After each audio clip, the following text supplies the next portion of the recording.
NASA astronauts prepare for 2 spacewalks. Early Friday, NASA astronauts Chris Cassidy and Robert Behnken will conduct a nearly 7-hour spacewalk outside of the International Space Station to replace lithium-ion batteries for one of the station's power channels. They will conduct a second similar spacewalk on July 1. The walks will begin at 7:35 a.m. Eastern Time. Beginning at 6 a.m. Eastern Time, NASA will provide live coverage of each. Both astronauts are veteran spacewalkers. This will be Cassidy's 7th venture outside and Behnken's 8th. Behnken, along with NASA astronaut Doug Hurley, launched from the United States and joined Cassidy on the space station on May 31. They were aboard SpaceX's Crew Dragon during the Demo 2 mission.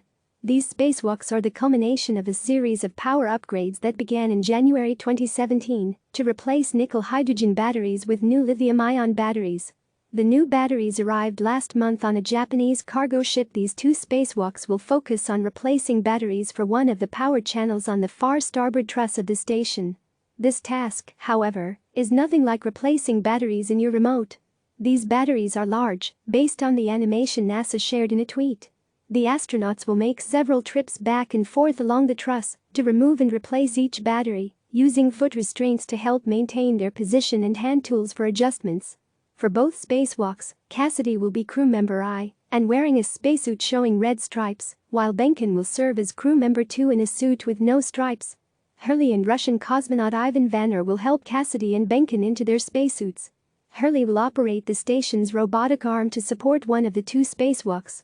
The battery replacements, which will have a 20-year lifetime, will put the station in a much better configuration for the long term, said Kenneth Todd, Deputy International Space Station Program Manager, during a NASA press conference on Wednesday. Future spacewalks over the summer will replace batteries on a second power channel.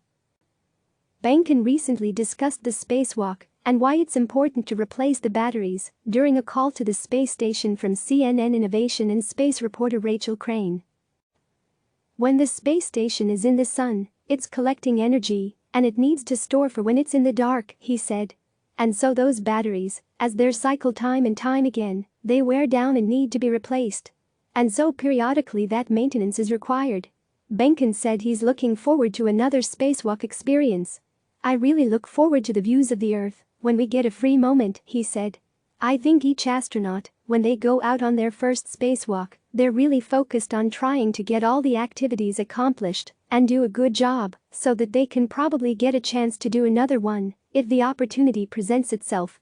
But after you've done a couple and know what to expect as you go through it, it is important to, take some mental photographs, some mental images, or remember what it was like to be outside. Meanwhile, what has become of the Endeavour spacecraft, which took Behnken and Hurley up to the space station at the end of May?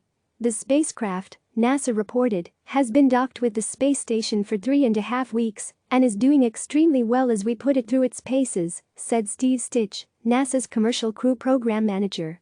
They have tested the spacecraft's safe haven capability, which means that if there is a problem on the space station, the astronauts can stay in the vehicle and use it for 24 hours without any supplies from the space station.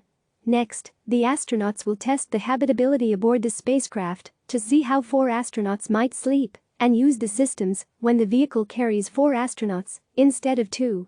The planning of the spacewalks will affect when the Endeavour spacecraft returns to Earth carrying Behnken and Hurley. Currently, NASA is eyeing a return date of August 2. Another Crew Dragon spacecraft, dubbed Crew 1, will carry 4 more astronauts to the space station in the future. NASA astronauts Victor Glover Jr., Michael Hopkins, Shannon Walker and Japan's Soichi Noguchi. Crew 1 is going through system checks on Earth. It has more capabilities than Endeavour and will be able to dock on top of the space station. We're in a good position for Crew 1 launch later this year, Stitch said. The team at NASA estimated it will need 6 weeks between the return of Endeavour and the launch of Crew 1 to review data. Currently, NASA is targeting a launch at the end of the year. Click subscribe to receive the latest news.